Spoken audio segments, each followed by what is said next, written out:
This video describes running the HDOS operating system on the Heathkit H89 computer.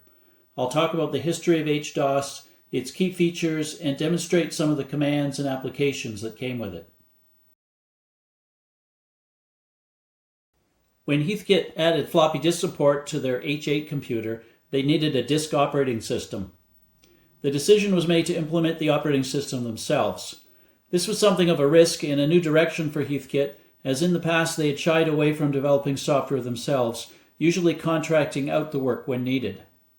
They hired developer J. Gordon Letwin from a company called Wintech that had written firmware and software for the H8, H89, and some other Heathkit products that used microprocessors like the ET3400 Trainer and Hero Robot. In 1978, he developed the first version of HDOS as well as the Benton Harbor Basic Language Interpreter. With the release of the H89 computer, which was mostly hardware compatible with the H8, HDOS was also supported on that platform as well. Letwin later went on to Microsoft to become the chief architect of their OS/2 operating system that was developed in partnership with IBM. It's thought that HDOS influenced the design of OS/2 in some ways. He left Microsoft in 1993, having made several $1 million in stock options as an early Microsoft employee. HDOS was a proprietary operating system, although you could purchase the source code in printed format for an additional cost. It typically sold for US $150 and included software on floppy disks and printed manuals. The 1.0 release in 1978 was followed by version 1.5 in 1979, 1.6 in 1980, and 2.0, which was released in 1980. After the 2.0 release, ongoing development was done by a group of external contractors, but was never officially released by Heathkit. It was offered to users and released into the public domain in 1986 as HDOS 3.0. By this time, the H8, H89, and related computers had been discontinued. One notable feature of the 3.0 release was the ability to support an additional 8K of RAM on the newer Org0 H8 and H89 systems, so a full 64K of RAM could be used when present. In 1989, the source code for HDOS version 2 and the included applications was released into the public domain through the Heathkit users group. Subsequent to that, a number of developers made additional enhancements to the 3.0 code and released it in 1990 as version 3.02. All existing documentation was updated and incorporated into one 743-page manual. This is the most recent release of HDOS. At a high level, HDOS is similar in capabilities to other operating systems of the time like CP/M, although it doesn't provide any level of compatibility with CP/M. It also shares some similarities with Digital Equipment Corporation's RT11 operating system used on their PDP-11 mini computers, such as the device naming convention of SY for system disk, DK for secondary disk, LP for line printer, and TT for teletype or terminal. Heathkit's H11 computer was based on DEC's PDP-11 and ran a stripped-down version of their RT11 operating system called HT11. Heathkit's contractor Wintech, where Gordon Letwin had worked, used PDP-11s for much of their development work, so it may have influenced the design of HDOS. The core of the operating system is contained in the disk file hdos30.sys, which is loaded into high memory at boot time. The command processor that handles user commands is in the file syscommand.sys, with additional commands handled by running the program pip.abs when needed. The command processor in HDOS 3.0 is based on a program by Jim Texera called SuperAssistMod 2 that added features to HDOS 2.0, such as command abbreviations and batch files. The files rgt.sys, grt.sys, and direct.sys manage storage on disk. rgt.sys is the reserved group table. Its primary function is to allow HDOS to lock out bad disk sectors which would be flagged as unreadable. grt.sys is the group reservation table. HDOS stores files in pieces which can be stored on different tracks and sectors throughout the disk. The GRT is a crucially important file that contains the pointer information which allows HDOS to piece files back together into their original form. If the GRT file is damaged in any way, HDOS may be unable to read any of the files on the disk. Direct.sys contains the disk directory.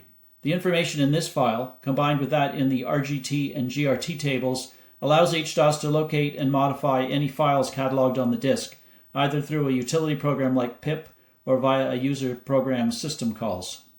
Portions of these files are stored in tables in memory and are written back out to disk on shutdown, which is one of the reasons that it's important the system is shut down cleanly. Error message.sys contains message strings for HDOS error codes. If not present, only numeric error codes are shown. Files with extension DVD are device drivers. Examples include tt.dvd for the console and sy.dvd for the primary storage device.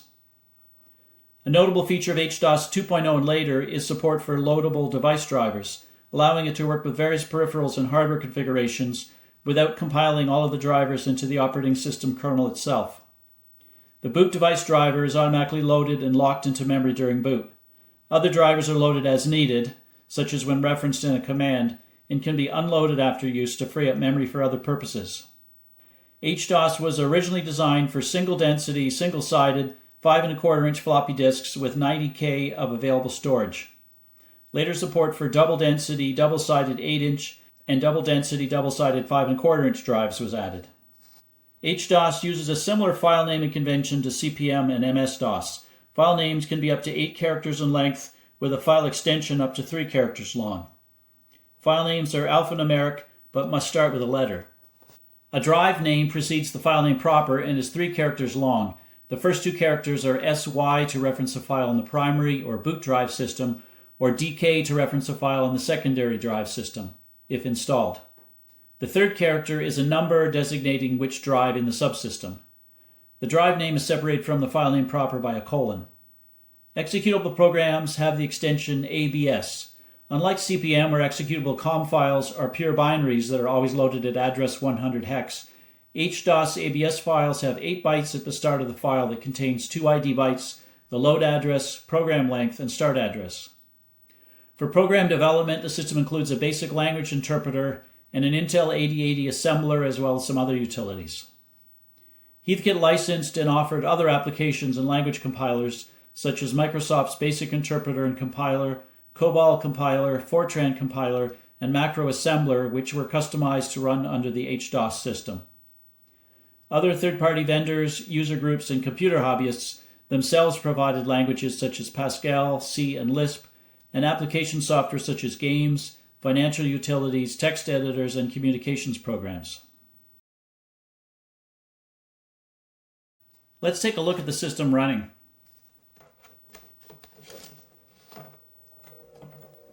I'll start with booting HDOS 3.02 from a floppy disk. With a suitable disk in the first drive, I can select B to boot from floppy.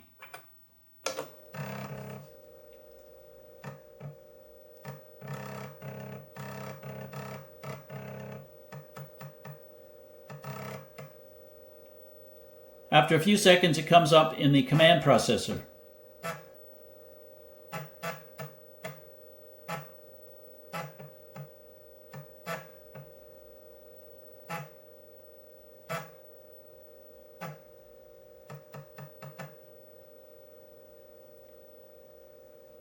The disk is named SY0:, and the second drive, if present, will be SY1.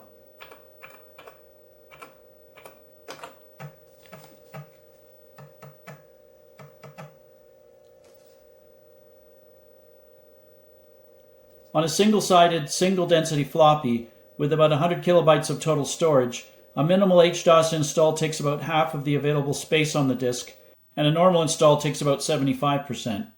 As I described in an earlier video, I have a CF flash card, and the HDOS 3 install emulates 8 drives, each 1.8 megabytes in size. I'll use this version for the remainder of the demo. Let's shut the system down and reboot it from the CF flash card.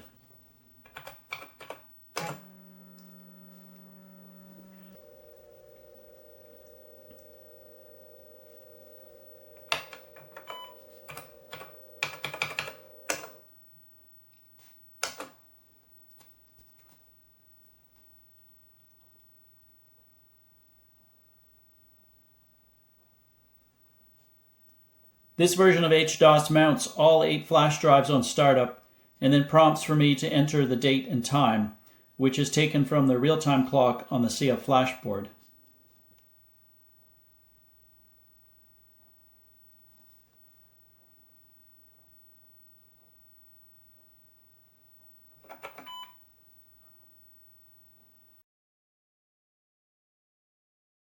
I'll now demonstrate some of the HDOS commands available from the command processor.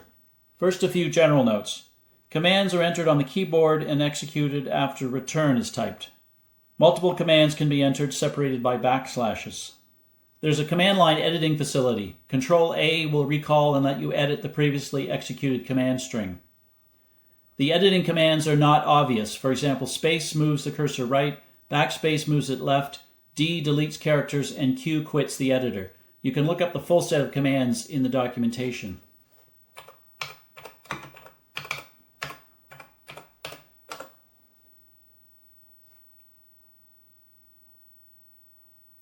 So here we can hit Control-A to recall the command, backspace to move back, space to move forward, Q to quit.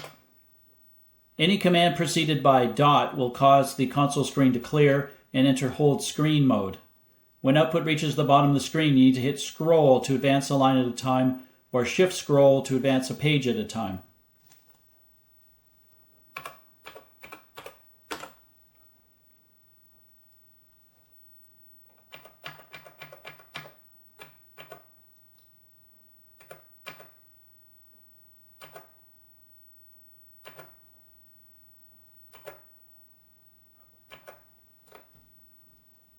A dot by itself will act the same as the clear screen command. Many commands can be abbreviated to just the first few letters of the full command. For example, the cflags command can be just cf. Some commands also have synonyms. For example, cat and dir are equivalent. I'll list these when I discuss each command. A command preceded by a semicolon will use the secondary device name if set. I'll cover this later. Some commands are valid only in batch files. I won't cover those here. I've also omitted describing some of the more obscure commands and command options. Drive names are named SY0, SY1, etc., with any secondary device drives named DK0, DK1, and so on.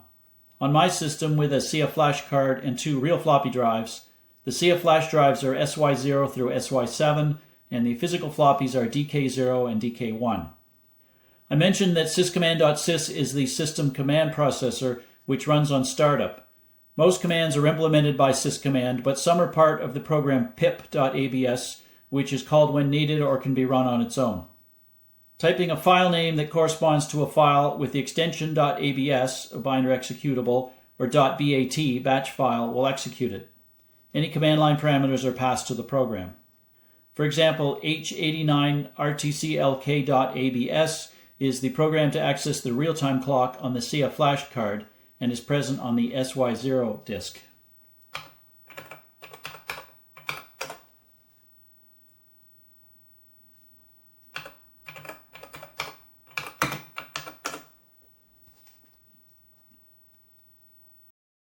Now let's run through most of the HDOS commands in alphabetical order. 1, 2, or 3 question marks or help will display the help file syshelp.doc on the console.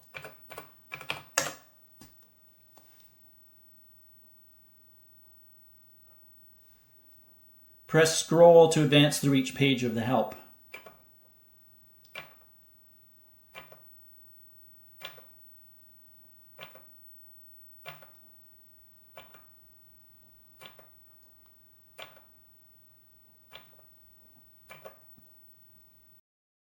Alt will set or display the current system alternate device. The alternate device is used when you include a semicolon at the beginning of a command. Let's first mount the first floppy drive.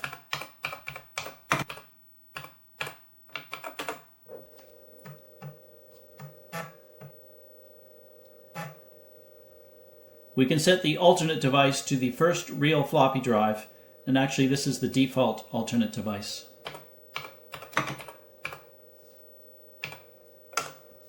A normal directory command will show the directory of the current drive, SY0.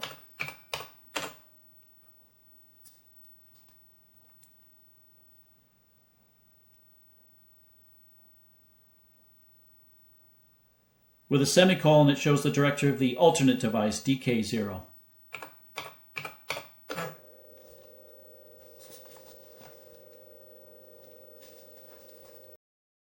Batch will explicitly run a file as a batch program.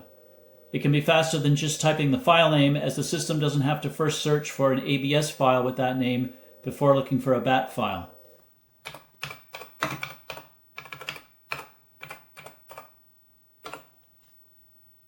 So we have a file called hello.bat.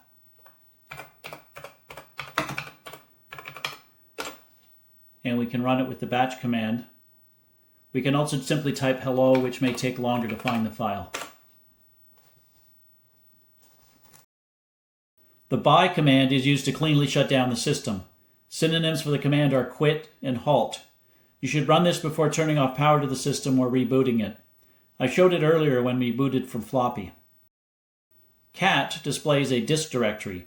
You can pass an argument specifying the drive and/or a file name wildcard pattern. You can abbreviate it to just C. A synonym for the command is dir. A C followed by a number will show the drive with that device number. So cat will display all files on the drive SY0.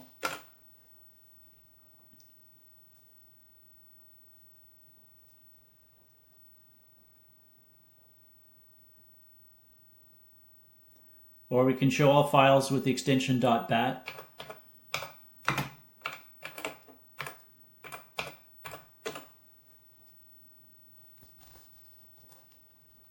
Or display files starting with the letter A.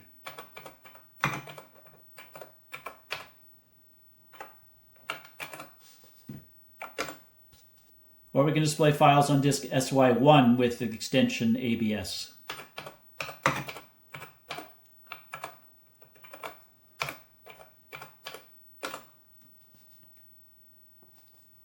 C0 is the same as cat SY0. In this case, let's look at files with extension txt. And C1 is the same as cat of SY1.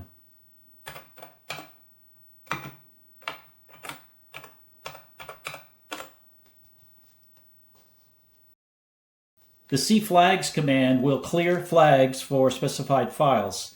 The available flags are S for system, which are files normally hidden from view, L for lock, which means you can't alter the flags unless you're a system operator, W for write protect, you can't write to the file without the force option, C for contiguous, which can't be cleared by the user, A for archive, which is presently unsupported, B for bad, a file that has a bad sector in it, D for delete protect, the file can't be deleted without force, U for user, which can have any meaning that the user wishes. A star means all possible flags, an ampersand means the flags S, L, W, and D, and an @ sign means to clear the access date and access count. The arguments are a file name followed by an equal sign and the flags. An empty file name means all files, and an empty flags argument means all flags. This example clears the write protect flag on the file H89 rtcclock.abs.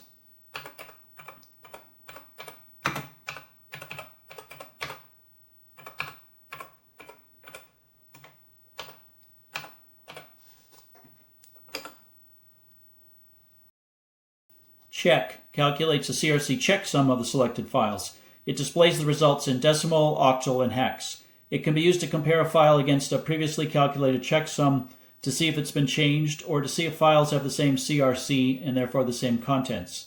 A synonym for the command is CRC.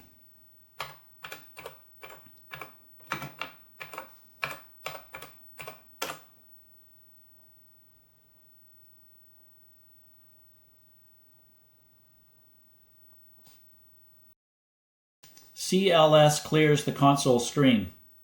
A synonym is the period character.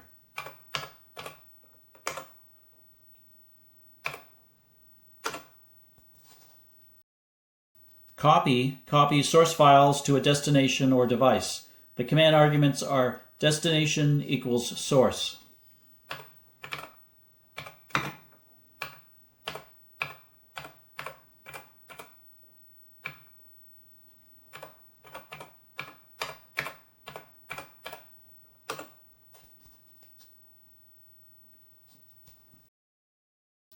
Date will set or display the current date. With no arguments, it displays the date maintained by the operating system. You can specify the date in the format day-day-month-month-month-year-year. and can omit the year or month and year. Default, it can be abbreviated to just DEF, displays or sets the system default disk device. You'll often do this when you want to work with files on a different disk. Here are some examples. We can show the current default SY0, and we can set it to SY1, and see that it's now SY1. So let's set it back to SY0 for the rest of the demo.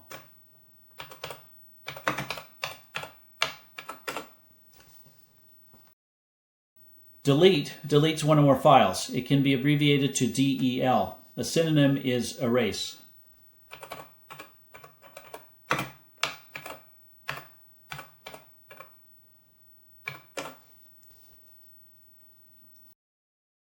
Devices shows system device information for all known devices, or a specific device if specified as an argument.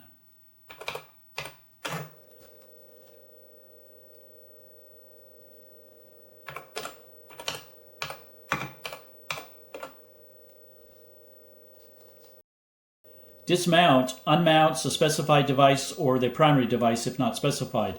It can be abbreviated to just D. A D followed by a number will dismount the primary device with that device number.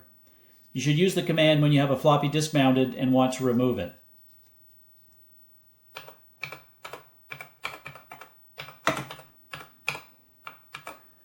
This will dismount the first real floppy drive. DMM will display information on system memory usage. Fload loads a device driver specified as an argument into memory and locks it there. It cannot be unloaded. See the later discussion on the load command. The ID command shows extended version and memory information. A synonym for it is version.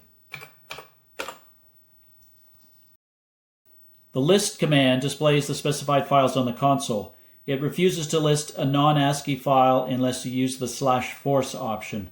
A synonym for the command is type.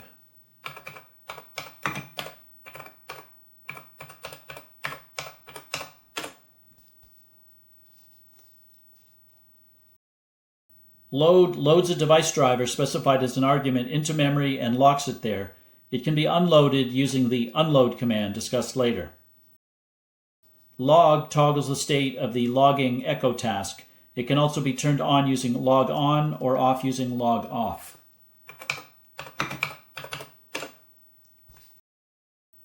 Performs a multi-mount of all available units of the specified device or the default device if not specified. A synonym is QM. MD performs a multi-dismount of all available units of the specified device or the default device if not specified. A synonym is QD.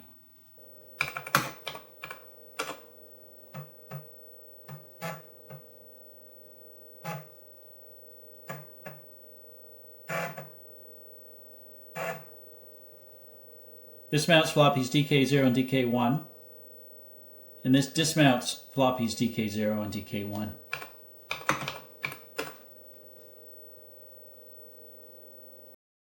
Mount mounts the specified unit of the specified device or the default device if not specified. A synonym is M, optionally followed by a unit number.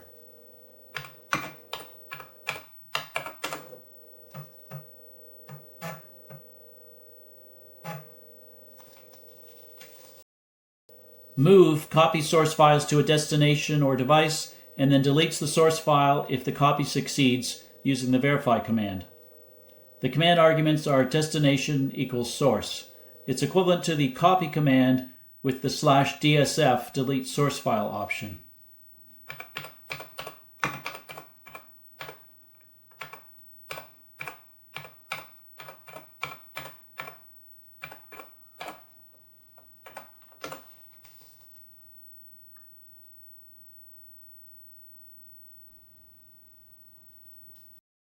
Path will display or set the system path. The command processor will look for programs and all the devices in the system path. So we can show the current system path, which is just SY0. we can put 2 disks in the path.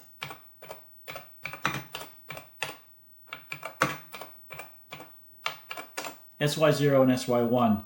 And then we can run the program slice, which is actually on disk SY1.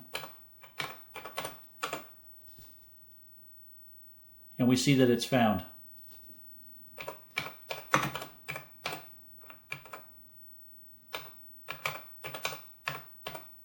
And just to show it's indeed on disk SY1. PCN, where N is a unit number, will print a disk directory for that unit on the system list device. The default unit number is 0. You can pass file names to the listing. As I don't have a printer attached, I won't demonstrate this command. Pip executes the peripheral interchange program, which can perform many file functions. You can pass a single command to pip to be executed, or run it in prompted mode, exiting by Control-D. This calls pip and produces a brief file listing.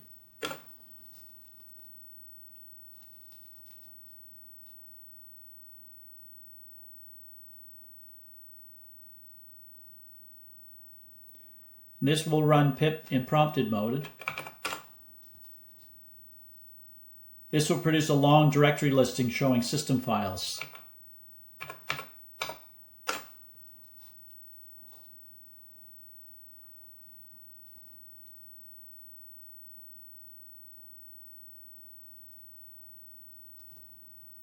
And this will copy a file.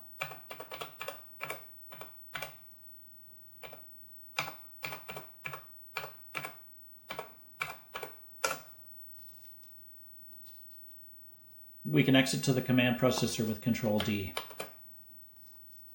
Pip has many options. An entire chapter of the HDOS manual is devoted to it. Print will send the specified files to the system list device or printer. Again, as I don't have a printer attached, I can't demonstrate this command, or at least not yet. The PRN command displays or sets the active list device or printer. So the current device is the default LP:.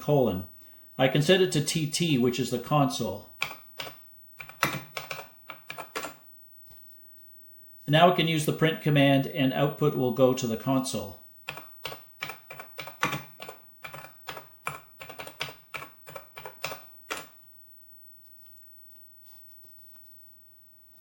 The prompt command displays or sets the string used for the system command prompt. Special characters indicate to output information like the current date, time, default device, etc. The current prompt is set to show the default device, the default unit, and a colon. If we want, we can set it to a $sign and a space.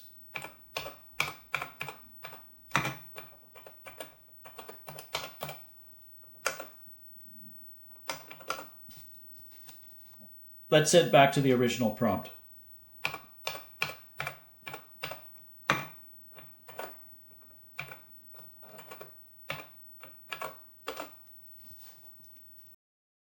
Rename renames one or more files. The arguments are in the format new name equals old name.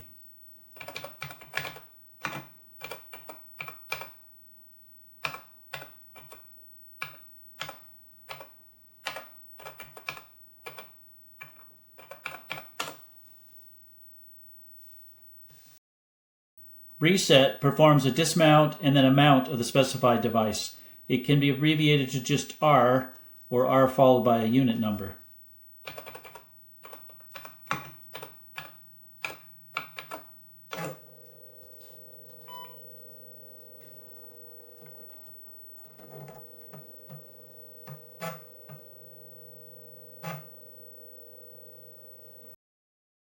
Run will explicitly execute the specified file name, which should be either a .abs binary file or a .bat batch file. A run command is implied if you type the name of a program.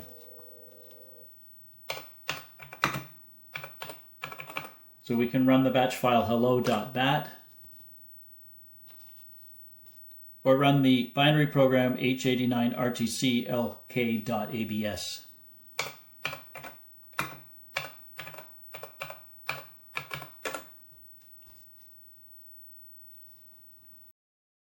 The sflags command sets flags on specified files. It works in a similar manner to the cflags command discussed earlier.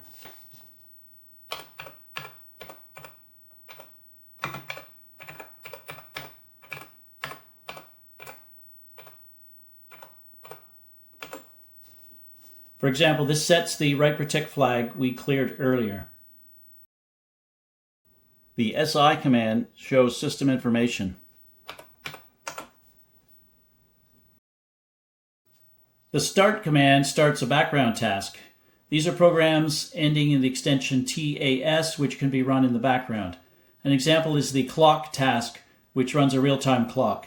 The autoexec.bat file in my system starts the clock task on boot.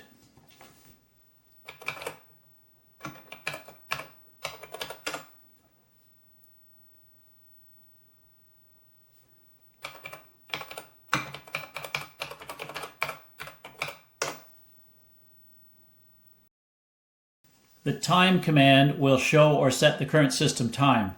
A new time is specified as hours, minutes, and seconds separated by colons. Unload will unload the specified device driver. If a driver has a mounted unit, it will flag the driver to be unloaded when the unit gets dismounted.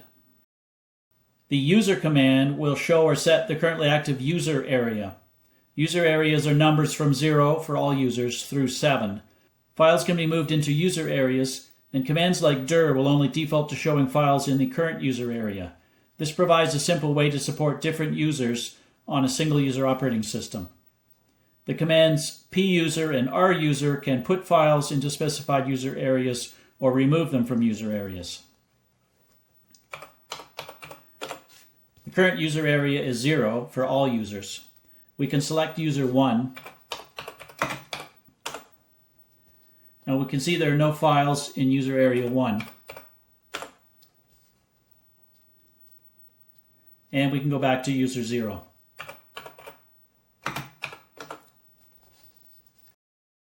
The verify command controls whether files are verified using a CRC check during copy operations.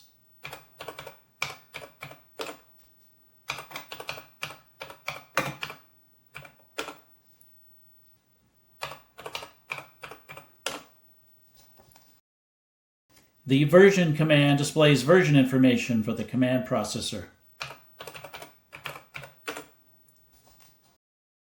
The final command is ZYZY, or XYZZY, which can be abbreviated to XYZ. It toggles the display of exit codes upon return to syscommand. With an argument, it toggles the display of pip command syntax within syscommand. The odd name ZYZY comes from the classic text-based adventure game Colossal Cave Adventure, where it was a magic word that would cause the player to teleport between locations. It was added in HDOS 3.0 as a nod to Gordon Letwin, as one of his early tasks was to port the Colossal Cave Adventure to the H8 and H89. It's also appeared in other computer games and operating systems. There's even a Wikipedia article about it. HDOS comes with additional applications and utilities. Some of these are complex enough that they could be the subject of a video on their own. I mentioned pip, or pip+, which can perform many different file operations. The HDOS manual covers them in detail. There's also a program called megapip, executed as MP. It provides a more visual file manipulation program similar to DD on CP/M.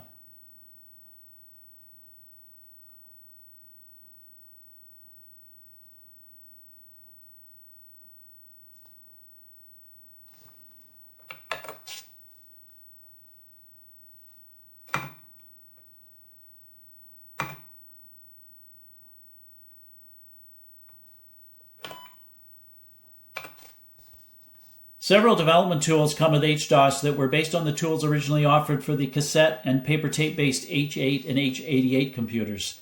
They were extended for HDOS to run from disk and support disk operations. ASM is an 8080 assembler. While it lacks macros, it does support features such as expressions and include files and support for the HDOS system calls. It was originally used to develop HDOS itself. Here it is assembling the short H89 demo program listed in the manual. The files are on disk SY6.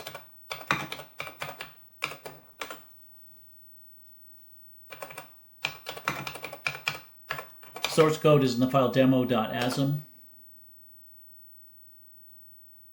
So we can invoke the assembler.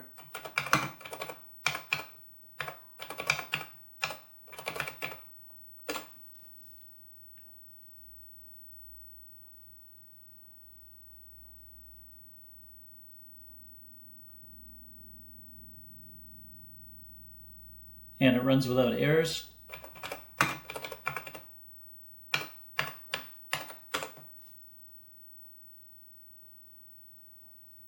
And we can see that it produced a listing file and the executable ABS file, which we can run.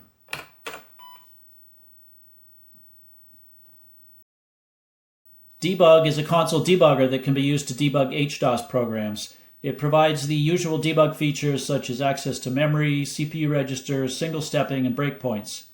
For debugging, I would recommend using the RDT debugger instead. Developed by Patrick Swain and distributed by the Heath Users Group, I found it more powerful and easier to use than debug.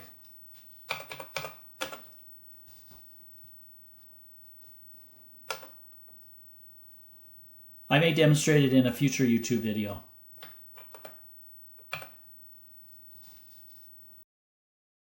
Edit is a text editor. Like other line-oriented editors of the time that had to work in a memory-constrained environment, it's powerful but somewhat complex and arcane to use. A visual editor like Pi, which is supported on HDOS, is more user-friendly.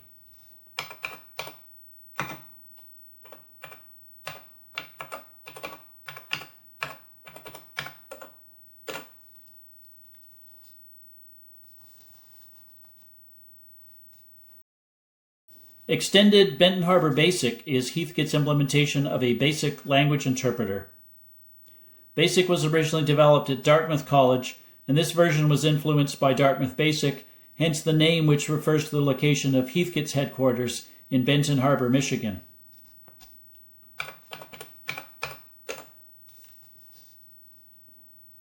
The HDOS version extended the original cassette and paper tape-based version of Benton Harbor Basic, which ran on the H8 or H88, adding support for disk commands.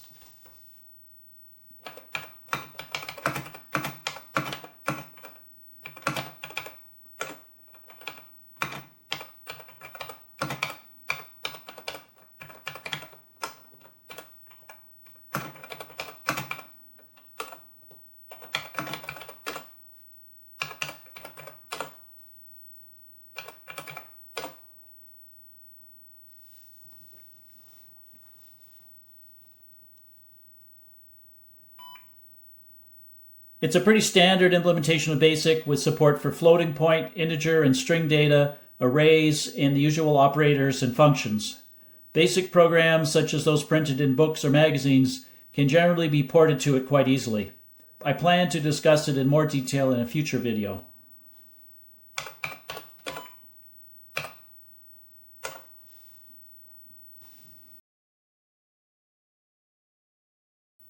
HDOS provides a facility to call HDOS operating system functions from applications using an scall or system call interface, which is well documented in Chapter 13, the HDOS System Programmer's Manual. Also offered were assembly language include files for operating system facilities and some programming examples. As mentioned in an earlier video, Heathkit also offered CP/M for the H8 and H89, and their next generation of systems like the H100 and Z100 supported CP/M, as well as Heath's variants of MS-DOS, Z-DOS.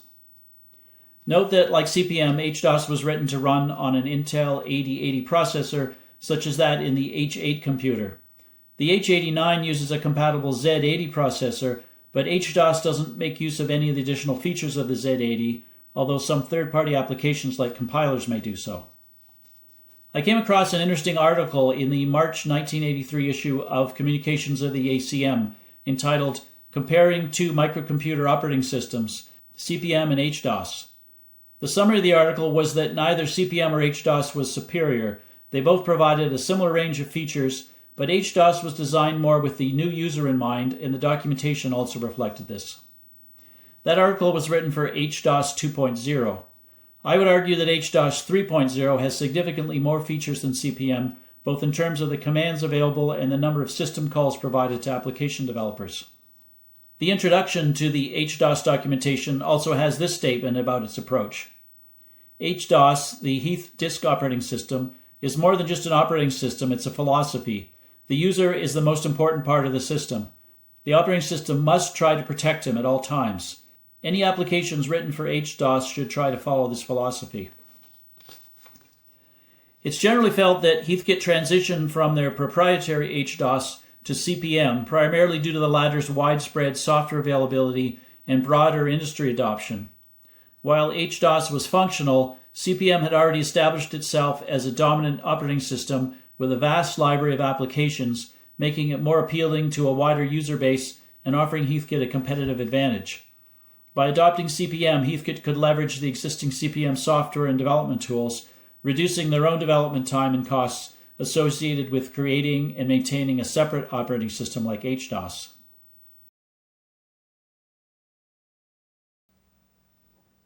I'd like to thank Joe Travis for reviewing the script for this YouTube video and offering some useful suggestions and improvements. I hope this video has given you a feel for the capabilities of HDOS, a relatively little-known operating system which ran on Heathkit computers. HDOS 3.0 is a sophisticated operating system with around 100 commands. In this video, I didn't have time to cover any of the initial system setup and configuration, running of batch files, or use of the development tools. All of this is well documented in the manual Software Reference Manual HDOS Operating System version 3.0.